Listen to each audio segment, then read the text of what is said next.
பொன்பொருளை கண்டவுடன் வந்த வழி மறந்துவிட்டு கண்மூடி போகிறவர் போகட்டுமேனு புரட்சித் தலைவர் அன்றைக்கே இந்த மாதிரி ஆளுங்களுக்காகத்தான் பாடி வச்சிருப்பார் போல இருக்குது. அது இவங்களுக்கு ரொம்ப பொருத்தமாக போச்சு. அது இந்த கசாப்பு கடையிலலாம் ஒரு 4-5 நாய்ங்க எப்போ பார்த்தாலும் அந்த கடை இருக்கிறப்போ கும்பலாக உட்காந்துன்னா அங்கே போடுற அந்த எலும்பு துண்டு கால் தோல் எல்லாம் தின்னுட்டு அங்கேயே உட்காந்து கிடக்கும். காலம் பூரா நல்லா திருப்தியாக சாப்பிட்டுன்னு உட்காந்துருக்கும்.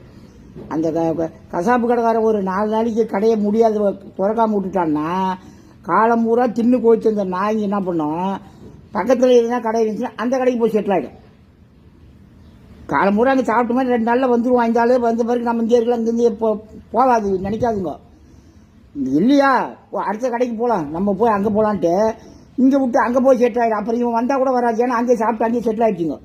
அந்த மாதிரி இவங்க பணத்துக்கும் இவ்வளோ காலமாக கோடியாக சம்பாதிச்சவங்க பணத்துக்கும் பதவிக்கும் ஆசைப்பட்டு எங்கே வருமானம் வருதோ அங்கே ஓடி போய் சேர்ந்துக்கணும். அப்போ கசாப்பு கடை நாய்ங்களுக்கும் இவங்களுக்கு என்ன வித்தியாசம்? பணம் கிடைச்சா போது எங்கே வேணாலும் அங்கே போயிடுவாங்க.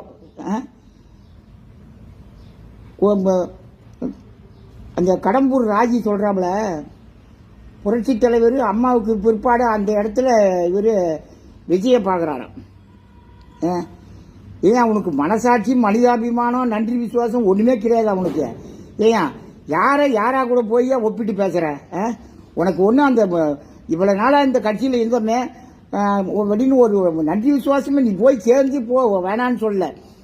அதுக்காக இவங்க 2 பேராக கூட கொண்டு போய் சேர்க்குறியா? இது நியாயமா? உனக்கு மனசாட்சி ஏற்றுக்குதா? இந்த பொய்யை சொல்கிறதுக்கு உனக்கு நீ உள் மனசுலேருந்து தான் சொல்கிறியாயிட்ட. உனக்கு பணம் கிடைக்குதுன்னா எதை ஒன்றாலும் பேசுவியா?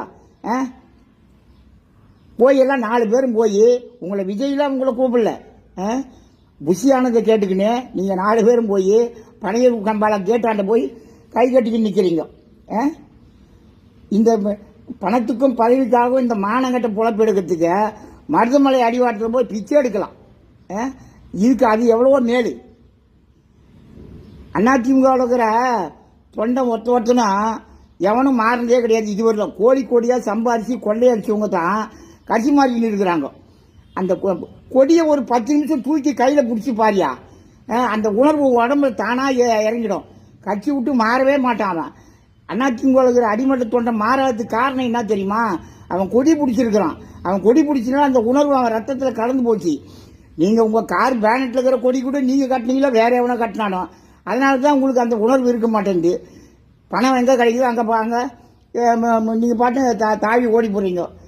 அதிமுகவுக்கு இது ஒரு மிகப்பெரிய ஆலமரம் அதிமுக.